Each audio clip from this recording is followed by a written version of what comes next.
Shalom, selamat pagi Bapak, Ibu, dan saudara-saudara terkasih dalam Tuhan. Bertemu lagi dengan saya Dwi Yatni pada hari ini Kamis 20 Februari 2025 di mimbar Gemar online GSCA Peniel Surabaya dan GSCA Anugerah Cabang Kemendung. Bapak, Ibu, dan saudara-saudara terkasih dalam Tuhan, hari ini saya terberkati firman Tuhan dari Kisah Para Rasul 23 ayat 12 sampai 35. Tetapi pagi ini kita akan membaca mulai dari ayat yang ke-26 sampai 30. Mari Bapak Ibu kita membaca bersama-sama. Salam dari Claudius Lysias kepada wali negeri Felix yang mulia. Orang ini ditangkap oleh orang-orang Yahudi, dan ketika mereka hendak membunuhnya, aku datang dengan pasukan mencegahnya dan melepaskannya, karena aku dengar bahwa ia adalah warga negara Roma. Untuk mengetahui apa alasannya mereka mendakwa dia, aku menghadapkannya ke mahkamah agung mereka. Ternyatalah bagiku bahwa ia didakwa karena soal-soal hukum Taurat. Hukum Taurat mereka, tetapi tidak ada tuduhan atas mana ia patut dihukum mati atau dipenjarakan. Kepadaku telah diberitahukan bahwa ada komplotan merencanakan membunuh dia. Karena itu aku segera menyuruh membawa dia kepadamu. Sedang kepada para pendakwa telah kuberitahukan bahwa mereka harus mengajukan perkara itu kepadamu. Puji nama Tuhan. Bapak Ibu yang terkasih, firman Tuhan pagi ini saya beri judul Tuhan tetap bekerja. Rencana dan kehendak Tuhan tidak pernah gagal, walaupun manusia itu berusaha untuk menggagalkannya dengan berbagai cara. Dalam kehidupan kita tahu Tuhan punya rencana yang terindah dalam kehidupan kita, tapi belum saatnya Tuhan itu memberikan jalan yang terbaik. Tuhan sudah menyediakan. Percayalah, rencana Tuhan itu indah pada waktunya. Janjinya bahwa dia akan melindungi Paulus dalam perjalanannya ke Roma untuk memberitakan Injil di sana. Akan Tuhan genapi dengan ajaib dan secara sempurna. Hal ini terlihat jelas ketika beberapa orang Yahudi bermaksud untuk membunuh Paulus. Mereka yang selalu menganggap diri taat hukum atau taat kepada Taurat justru melanggar hukum karena bermaksud untuk melenyapkan Paulus dengan cara yang licik, yaitu menyergapnya dengan sembunyi-sembunyi. Namun rencana mereka tidak berhasil. Tuhan memakai kemenakan Paulus yang mendengar persengkongkolan mereka untuk kemudian membongkarnya di hadapan kepala pasukan Lysias. Maka Lysiaslah yang kemudian Tuhan pakai untuk menyelamatkan Paulus dari 40 lebih orang Yahudi yang kemudian mengirimkan Paulus kepada Felix, sang wali negeri yang berada di Kaisarea, disertai dengan sepucuk surat penjelasan mengenai alasan pengiriman tersebut dan pernyataan kebersalahannya Paulus dalam pengaturan Tuhan. Paulus pun tiba di tempat tujuan dengan selamat, sehingga mendapat kesempatan untuk bersaksi di hadapan para pembesar dan raja. Bapak Ibu yang terkasih, apa yang dikerjakan oleh Paulus ini, dia tetap bertahan untuk mengabarkan Injil kepada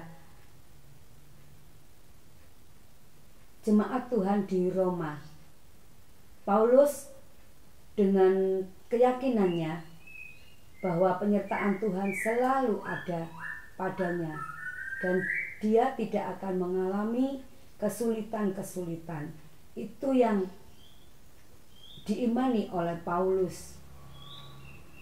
Di dalam bacaan kita tadi itu, setelah Paulus ditangkap dan dihadapkan di Mahkamah Agung kepada Felix, di situ Paulus menggunakan kesempatannya untuk bersaksi di hadapan para pembesar dan raja. Bersaksi tentang kemurahan Tuhan, tentang penyertaan Tuhan dalam hidupnya sampai hari itu Tuhan memakai Paulus. Dalam kisah ini kita melihat ada dua sikap yang muncul. Sikap pertama adalah sikap yang merawat permusuhan, kebencian dan amarah. Sikap pertama ini selalu ada dalam diri kita sampai hari ini. Permusuhan, kebencian dan amarah. Tetapi dengan kasih karunia Tuhan, Tuhan memberikan pengampunan kepada kita sehingga kita dapat mengampuni, dapat membina kerukunan kita lagi, persahabatan, persaudaraan kita dengan kasih karunia Tuhan. Dan yang kedua, sikap yang pertama tadi itu adalah sikap yang berupaya mencelakakan orang yang dibenci. Bapak Ibu yang terkasih, kita tidak bisa mengelak ya Bapak Ibu. Mungkin dendam dalam hati kita, hati yang saling menyakiti, bertahun-tahun menumpuk. Ketika kita bertemu dengannya lagi, kita pasti akan mengingat apa yang kesalahan-kesalahan yang pernah dia perbuat kepada kita. Tapi kita belajar untuk mengasihi, untuk melepaskan pengampunan, melepaskan kebencian dan amarah. Bapak Ibu yang terkasih, biasanya akal sehat sudah tidak ada lagi dipakai karena kepuasannya adalah saat orang lain binasa. Dan yang kedua, sikap kedua yaitu merawat kasih. Sangat sulit sikap kedua ini ya Bapak Ibu, merawat kasih. Sikap ini sangat berbeda dengan sikap yang pertama. Kasih selalu berupaya menyelamatkan orang lain, siapapun dia. Itulah yang dilakukan kepala pasukan, dan itu pula yang Tuhan kehendaki untuk kita lakukan. Sangat sulit kalau kita memiliki sikap yang kedua, kasih. Tapi kita berkiblat kepada Tuhan. Tuhan sudah memberikan teladan kepada kita, kasih-Nya yang luar biasa. Tanpa salah, tanpa dosa yang Tuhan Yesus lakukan, Tuhan mau berkorban, disalibkan untuk menebus segala dosa kita. Tuhan rela disiksa, dicemooh, dihina, cercaan apapun yang Tuhan alami tidak sebanding dengan apa yang kita alami. Tuhan Yesus mau mengasihi umat di seluruh dunia ini, di seluruh bumi ini. Kita hanya disuruh belajar untuk mengasihi musuh kita, orang yang membenci kita, orang yang memendam rasa dendam itu dalam hatinya. Kita hanya diajarkan Tuhan untuk mengasihi sesama kita. Bapak Ibu yang terkasih, itulah yang Tuhan kehendaki dalam hidup kita untuk kita lakukan, yaitu mengasihi. Berupaya untuk menyelamatkan orang-orang yang belum mengenal Tuhan, apalagi orang-orang yang sudah jauh dari Tuhan. Kita lepaskan pengampunan kita kepada mereka, kita bawa mereka kembali di hadapan Tuhan, agar mereka dapat merasakan kasih Tuhan dan mengalami pertobatan yang luar biasa yang dialami dalam kehidupannya. Bapak Ibu dan saudara-saudara yang terkasih dalam Tuhan, dari kisah Paulus kita dapat melihat bahwa manusia biasa saja bisa berencana jahat terhadap umat Tuhan. Akan tetapi kalau Tuhan tidak berkenan atas semua rancangan jahat itu, tentu tidak akan terjadi apapun pada umatnya. Oleh karena itu, ingatlah bahwa apapun kesulitan dan tekanan yang kita alami karena iman kita, Tuhan tidak pernah meninggalkan kita. Bahkan tidak jarang Tuhan memakai perbuatan jahat manusia itu menggenapi rencananya yang indah bagi umatnya. Ini adalah salah satu penghiburan dalam hati kita ya masing-masing ya Bapak Ibu ya.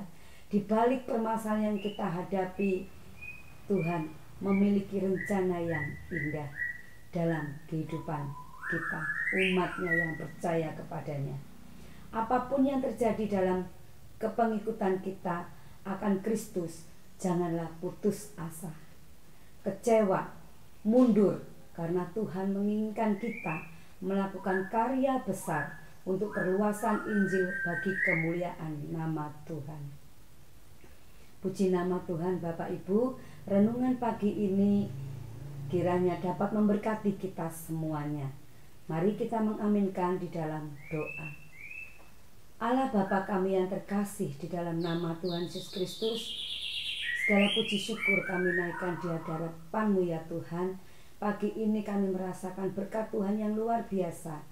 Kami dapat menerima firman-Mu Tuhan yang mengajarkan kami, yang pertama kami meninggalkan sifat-sifat jahat kami, sifat-sifat permusuhan, kebencian, dendam dalam hati kami. Dan yang kedua, kami akan melakukan kasih yang telah Engkau teladankan kepada kami. Kiranya kami dapat menyalurkan kasih itu, dapat menjadi berkat bagi orang lain melalui kehidupan kami. Biarlah tercermin kasih itu dalam kehidupan kami, dalam keluarga kami Tuhan. Kami saling mengasihi, kami saling mengampuni, dan kami saling memiliki hati yang satu hati di dalam pelayanan kami. Ini semua untuk kemuliaan nama Tuhan. Terlebih Tuhan, kami dapat mengasihi orang-orang di sekitar kami, orang-orang yang membenci kami, orang-orang yang memusuhi kami, orang-orang yang tidak suka akan kami semuanya Tuhan. Kiranya Tuhan Engkau ampuni kami, ajarkan kami untuk saling mengampuni dan mengasihi.